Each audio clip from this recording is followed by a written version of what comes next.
How's it going, fam? Welcome back to Erica's EDC, and today we're going to do a truck talk about knives. You guys love when we do this. We're just gonna shoot the shit. We're in the truck. It is very cold and windy out today, so I figured we would switch it up a little bit and hang out in the truck like the old days. But guys, I have a topic of conversation that I want to touch upon, and that is microstructure and dulling, how it all kind of comes together, and what my preference is, because this is a topic inspired by Gabe over at the Home Slice. Oh, the mailman just got here. That's always exciting. Gabe over at the Home Slice, he made a video the other day talking about his dulling preference. He likes aggressive edge breakdown because there's basically aggressive toothy edge breakdown and kind of glassing out, if you will, like soft butter knife breakdown. We've talked about it a ton on the channel, but initially I wanted to say I like toothy aggressive breakdown just like Gabe, but then I was thinking I believe it's a little too nuanced to just be black and white like that, and I think I actually like both depending on the application. So we're going to talk about that. We're also going to talk about microstructure a little bit, if I remember, because Steve's video from last night was awesome. So we're just going to talk about all of it today, okay? Let's talk about dulling real quick. So basically there are two types of dulling that we experience in knives. And I've made a long video on this, which you should definitely go watch if you do not know what I'm talking about.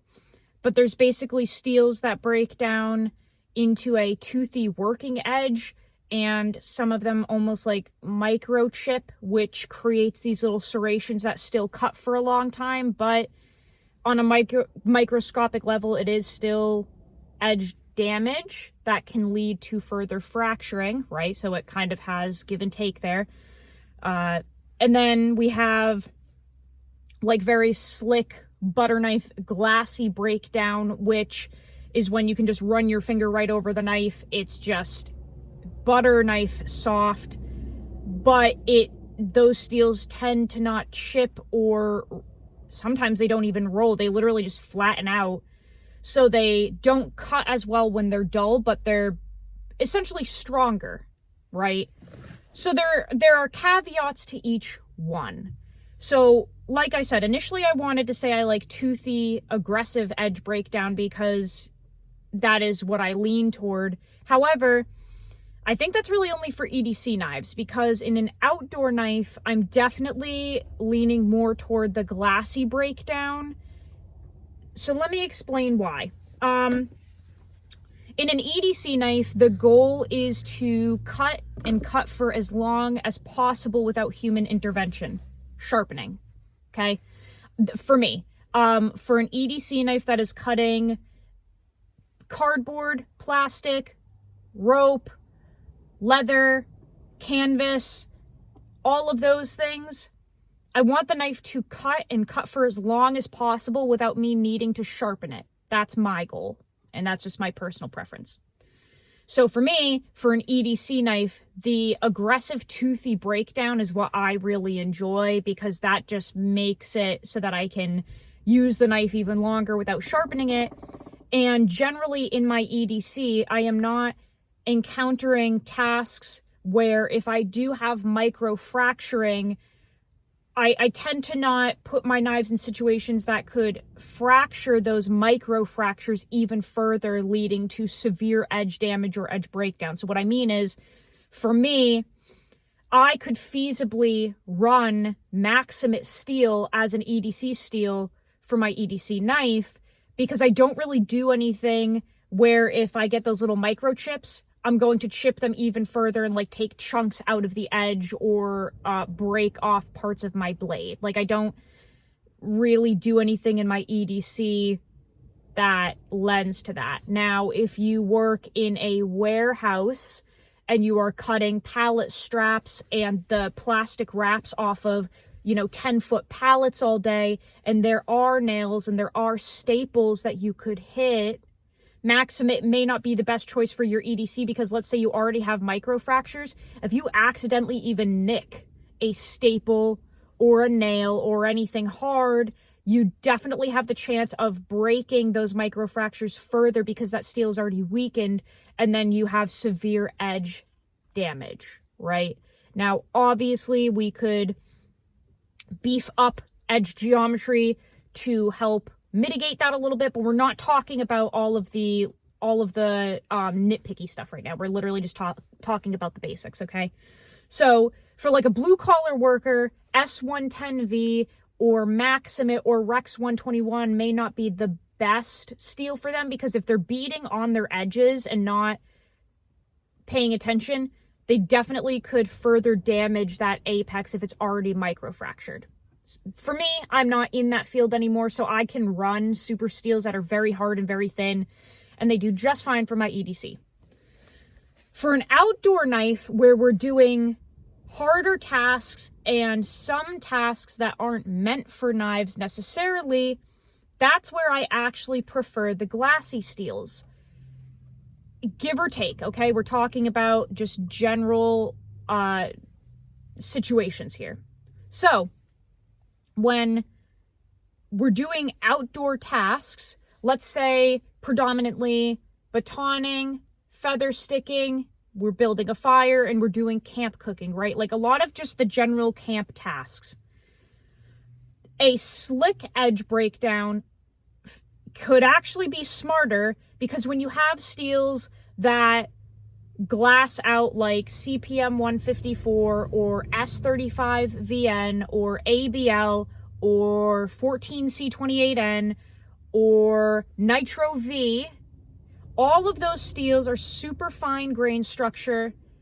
They are so fine that they are very, very tough, and you can actually run them pretty thin, which will help aid with your cutting as the knife dulls because you have geometry in your favor, but they still, you know, in a perfect world shouldn't fail or have edge damage or break because they're very kind of tough in composition, if that makes sense. Very stable. So for an outdoors knife where maybe you're batoning through some really nasty, gnarly wood, and then maybe you're doing feather sticks and you could hit fat wood or a knot or even like a frozen piece of wood, or you could slip and accidentally hit the ground. You know, I've done that hundreds of times on the channel where I slip and like stab the knife into the ground and pebbles kind of microchip the edge, or you slip and hit a rock. That's where having one of those like slicker, glassier steels could actually benefit you, because you do have that support of that super fine grain structure and that slickness that instead of chipping when it comes with impact, it ends up either rolling, which is easier to get out, or it just flattens and there's no missing material. So for an outdoors knife where you have more of a chance of impact on that apex, the glacier breakdown can actually benefit more because you have that stability where you don't have to be as scared, right? We wouldn't want to make a knife like this in 69 HRC Maximate 10 thou BTE for an outdoors knife, because you would absolutely get microchips even with just probably feather sticking some crappy wood. Then you have all these microchips, weakened steel, and the moment that something a bigger boo-boo happens, you've got a blowout. You know what I'm saying? Like you're chipping out a chunk of that edge. So playing it safe with those super fine microstructure steels, super fine grain structure, very tough, very stable at the apex, very tight knit in composition, those work really well for outdoors knives because they don't typically chip out. Not only that, but we all know wood is not abrasive, so it's not like you need the world's toothiest edge to go do woodwork outside, because you don't need a crazy toothy edge to feather stick into baton and to make kindling and start a fire. That, you know, I've used some pretty slick edges to do feather sticks in it, you don't even really notice that the knife is dull, right? So for me, toothy edge breakdown with EDC knives. In terms of a dedicated outdoors knife that I'm using camping, hiking, I actually would probably gear more toward the slick, glassy breakdown and a very fine, tight-knit, tough, stable microstructure, okay? Now, let's flow into microstructure, because last night, Super Steel Steve, Mr. Steve Kalari, made a really cool video that was actually inspired by a conversation I had with him. So about a month ago, I would say, Steve and I were chatting, which we do often. I basically was like, am I the only one that thinks that this whole microstructure ordeal is getting a little silly? It's getting a little magical fantasy land, right? Everyone's talking about microstructure. I have people in my comments saying, and I quote, "I don't care what the steel is. I just want it to have a good microstructure. I want the steel to be set up to have an optimal microstructure." So I contacted Steve because he knows way more than I do. And I was like, is this Fantasyland magical stuff, or is this legit? Because I feel like you get a bar of steel in an annealed state, you process it, you heat treat it, you do all the things, and not a single bit of that process is changing the literal microstructure, right? You can't magically snap your fingers and change the composition of the steel or change anything about it. You can either do it the right way or the wrong way. In my mind, that's what I was thinking. I was like, this, you can set it up for success, aka just the way it's supposed to be, or you can botch it and it turns out awful and you have like RA or something, right? Retained austenite. Steve was basically like, yeah, no, I need to make a video about this because this is getting a little cuckoo, I think, too. And he's like, unless I'm missing something, you can't just change the microstructure to improve like edge retention, for instance. You can set it up to be successful, to be what it's supposed to be, and to aid toward stability, toughness, but you can't take a steel that has a certain composition and make it like 10 times better through microstructure to have better edge retention, right? That's why when people have argued with me day and night about, like, let's say S35 VN, oh my gosh, the edge retention is so great, and if you just set up the microstructure, I'm like, no, it's a glassy steel in nature. If you run it as hard as possible and as thin as possible, then yes, the edge retention is better, but you're never going to be able to set up the microstructure to be like Rex 121 level. Like S35 is S35. It is what it is. You can run them way harder than production companies are. A lot of S35 VN that we see is like 58 to 60 HRC. In my opinion, it's too soft. It glasses out like baby shit real quick. If you run it 63, 64, 65, 10 thou BTE, it's way crispier, but it's just a very fine grain structure in nature, and you're only going to get so far with that, okay? And people have argued with me a lot about that. So Steve's video, I suggest you go watch it. It was really good. He breaks down why you can't like change microstructure, and that quite frankly, a lot of the steels that people are referring to are set up to be optimal from the get-go in terms of composition anyway. So it's like nothing magical is happening, it's just the steel. So a prime example would be I have 3 knives here. I have Nitro V, which I have said from the get-go is a very fine grain structure steel, very stable, very stainless, okay? We also have ABL, which, again, ridiculously tough for what it is, ridiculously fine grain structure, and ridiculously stainless. That's just pine pitch on there. That's not any type of corrosion. ABL is very, very stainless. And lastly, the one that everyone really enjoys talking about, which I just got my hands on, thank you, Caleb, from Caleb's Cleavers, we have 14C28N. Again, super stainless, ridiculously fine grain structure. These are all nearly identical. Okay, they're just made by different companies. So there is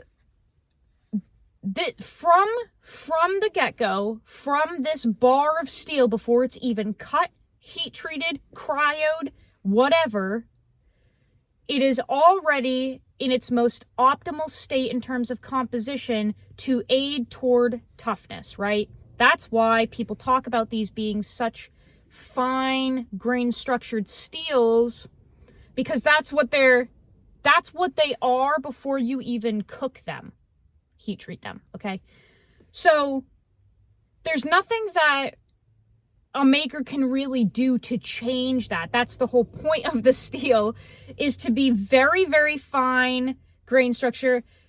It aids in apex stability and toughness, impact toughness, okay?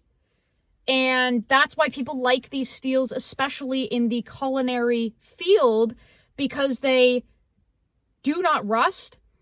And the good thing about them having a really fine grain structure and being super stable at that edge is that a kitchen knife, when you are doing a lot of chopping and maybe on a microscopic level kind of tweaking that apex, cutting various foods and veggies and chopping and slicing, maybe cutting a rotisserie chicken or something, these steels just completely glass out and they don't chip, which is good, right? We don't want a knife chipping, especially in food. That would not be good. We don't want little pieces of metal. So a lot of people really enjoy using these steels in kitchen knives because that is exactly what they're meant for. They're razor blade steels. They're great to bring to a high hardness, really thin edge, and even then you can do all your kitchen stuff and they're not chipping and breaking all over the place, right?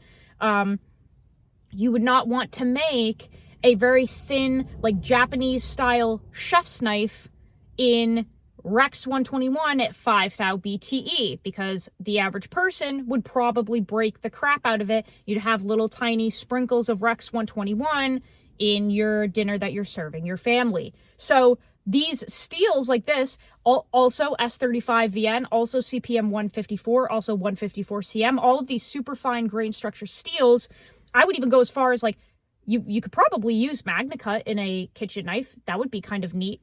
Is it ideal? Meh, no. But, S45VN, just these steels that were meant to have a finer, tougher composition, you're not changing the microstructure to magically be 10 times better than what it already is. That's not real life.